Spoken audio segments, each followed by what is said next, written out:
What is the importance of NCERT in the preparation of civil services? NCERT पढ़कर तो IAS बन नहीं सकते, बिल्कुल। सिर्फ NCERT पढ़कर IAS बन नहीं सकते, बिल्कुल। लेकिन NCERT पढ़े बिना भी IAS नहीं बन सकते। उसकी एक वजह, पहली वजह मैंने आपको बताई कि मेजॉरिटी लोगों ने इस कंट्री में 10th के बाद ह्यूमैनिटीज सब्जेक्ट को छोड़ दिया।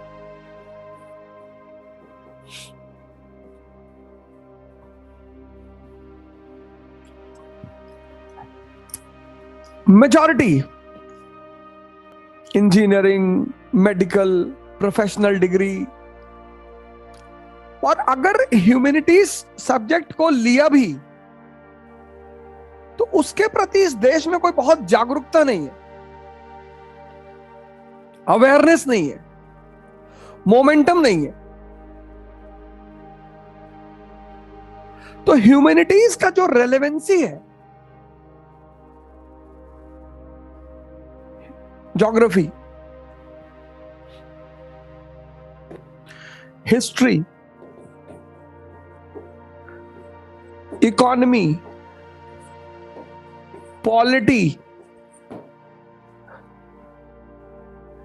इन विषयों को बहुत इज्जत के भाव से इस देश में नहीं देखा जाता। कहते यार हिस्ट्री पढ़ के कौन सी नौकरी मिलेगी। इस देश की जो शिक्षा है, एजुकेशन सिस्टम, वो जॉब ओरिएंटेड है। यहां लोग क्या सोचते हैं कि सारे, हमारे घर में भी यही था, सब लोग सोचते हैं कि जो शिक्षा है ना, आदमी पढ़े तो नौकरी करने के लिए पढ़े। और सिविल सर्वेंट यानी नीति निर्माता, पॉलिसी मेकर्स, तो किसी भी जगह की ज्योग्राफी को समझे बिना, हिस्ट्री को समझे बिना, भाई मुंबई में 1853 रेलवे रेवोल्यूशन इन इंडिया, पहली रेलवे लाइन मुंबई में, रेलवे रेवोल्यूशन, बॉम्बे से थाना। क्यों? प्रमुख बंदरगाह, पोर्ट है, इकोनॉमिक नेसेसिटी, कॉटन आ रहा है, बंबई के बंदरगाह से कॉटन ब्रिटेन जाएगा, पहली रेलवे लाइन वहां बिछी। इस रेलवे लाइन ने भारत में इंडस्ट्रियल रेवोल्यूशन को जन्म दिया। 1854 इंडस्ट्रियल रेवोल्यूशन, पहली रेलवे लाइन मुंबई, पहली रेलवे लाइन मुंबई। और पहली, see the relation between economy and infrastructure and industrialisation, पहली रेलवे लाइन मुंबई, पहली कॉटन मिल मुंबई।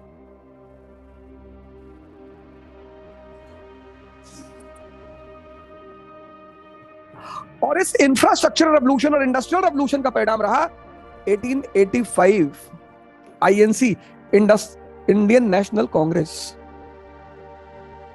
देखो कैसे चीजें आपस में जुड़ी हुई हैं।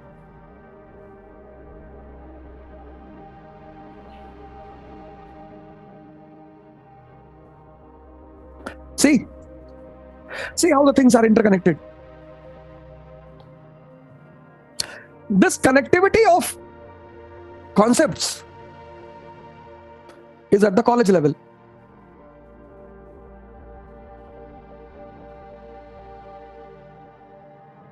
This connectivity of concepts is at the college level. School level. What is a concept? Infrastructure क्या है, इंडस्ट्रियलाइजेशन क्या है। अब स्कूल में क्लास 11th में उन्होंने आपको अशोक का धम्म पढ़ा दिया, अशोकास धम्म।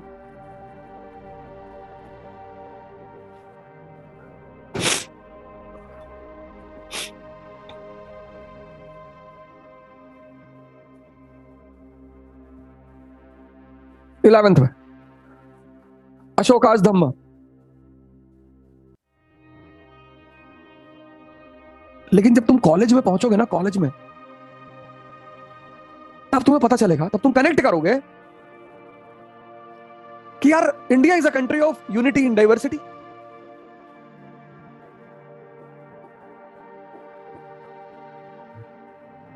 तो आज today Hindus, Muslims, Christians, ancient period, Brahmins, Buddhist, Jains, ancient period, ancient period,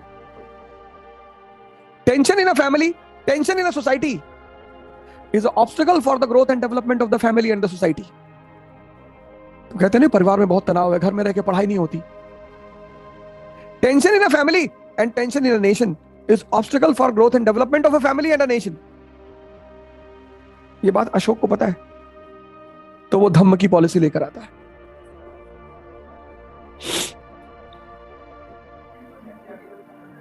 NCERT बहुत बड़ी ताकत है.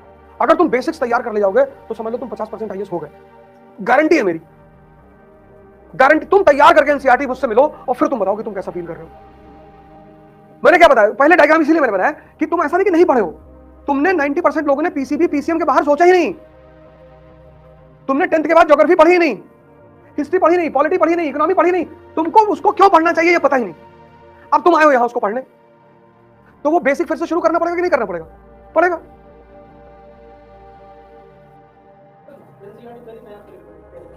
कुछ नहीं करना है, जला लो और एक गिलास पानी में मिलाओ.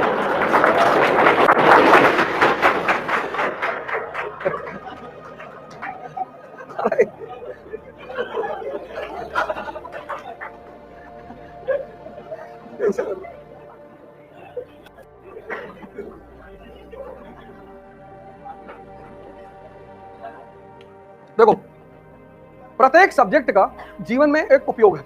जैसे ज्योग्राफी है. अब तुम मान लो महाराष्ट्र में इन्वेस्टमेंट करना चाहते हो, ठीक? तो महाराष्ट्र में इन्वेस्टमेंट करने के लिए, किसी कहीं भी इन्वेस्टमेंट करने के लिए तुम्हें कुछ चीजें देखनी पड़ती हैं कि वहां पे इंफ्रास्ट्रक्चर कैसा है, वहां का समाज कैसा है. जैसे तुम अभी जाके इन्वेस्टमेंट कर दो युगांडा में, वहां पे तुम जाके डांस बार खोल दो, वहां सब AK-47 लेके चलते, बिस्किट के पैकेट के लिए गोली मार देते. तो ज्योग्राफी तुम्हें बताएगी कि उस पर्टिकुलर जगह का भौगोलिक संरचना, भौगोलिक रिक्वायरमेंट. जैसे तुम अगर भाई पहली कॉटन की फैक्ट्री जो लगी वो कहां लगी? मुंबई में लगी. क्यों? क्योंकि वहां कपास की खेती होती है महाराष्ट्र में, तो रॉ मटेरियल इजीली अवेलेबल है. तो ज्योग्राफी पढ़ो, क्योंकि ज्योग्राफी पढ़ोगे तो अर्थव्यवस्था समझ में आएगी. जब ज्योग्राफी और अर्थव्यवस्था, अब अर्थव्यवस्था क्यों पढ़ो? जब तुम नेशनल इनकम चैप्टर तैयार करोगे तो primary sector, agriculture, secondary sector, industry, तो तुम देखोगे कि यार हमारे देश का जो जीडीपी है, सोर्स ऑफ इनकम है, वो सबसे ज्यादा कहां से है, कहां से नहीं है. तो जहां से नहीं है उसको मजबूत करो. ऐसे प्रत्येक सब्जेक्ट का एक व्यवहारिक लाइफ में उपयोगिता है, उस हिसाब से पढ़ो. समझे ना? हाँ, ज्योग्राफी को इसलिए मत पढ़ो कि रटना है. ज्योग्राफी बिना समझे तुम इकोनॉमी को कभी इंप्लीमेंट नहीं कर सकते. समझे ना?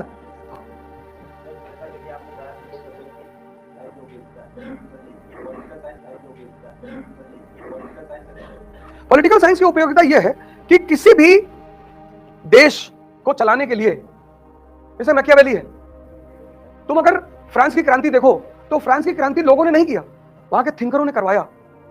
वहां के थिंकरों ने सोचने पे लोगों को मजबूर किया. अगर रूसो, कांट और मॉन्टेस्क्यू को तुम नहीं जानते, रूसो, मॉन्टेस्क्यू और 3 बड़े फेमस लोग हैं, वोल्टायर, वो कहता है कि मैं जानता हूं तुम गलत बोल रहे हो, लेकिन फिर भी मैं तुम्हारा विरोध नहीं करूंगा क्योंकि मैं फ्रीडम ऑफ एक्सप्रेशन का समर्थक हूं. तो पॉलिटिकल साइंस मतलब क्या? किसी राज्य व्यवस्था को समझना. बताओ, पढ़ोगे तब तो समझोगे, ऐसे कैसे समझ जाओगे?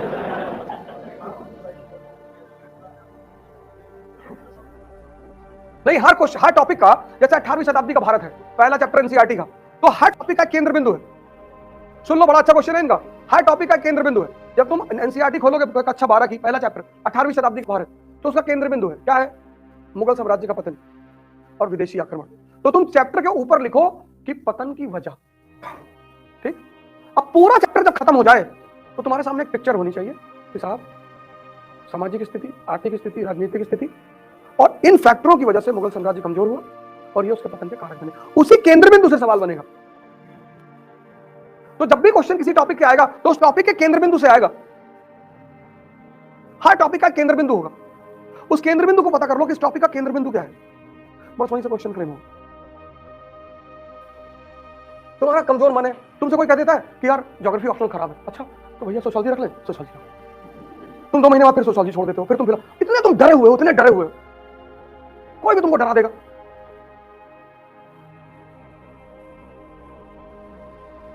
बेसिक्स को मजबूत करो। आईएएस का पूरा खेल बेसिक्स पर निर्भर है, पूरा पहला स्टेप वही है। अगर तुम्हारा बेसिक्स नहीं है, तुम्हें एडवांस फेस की क्लासेस कभी समझ में नहीं आए।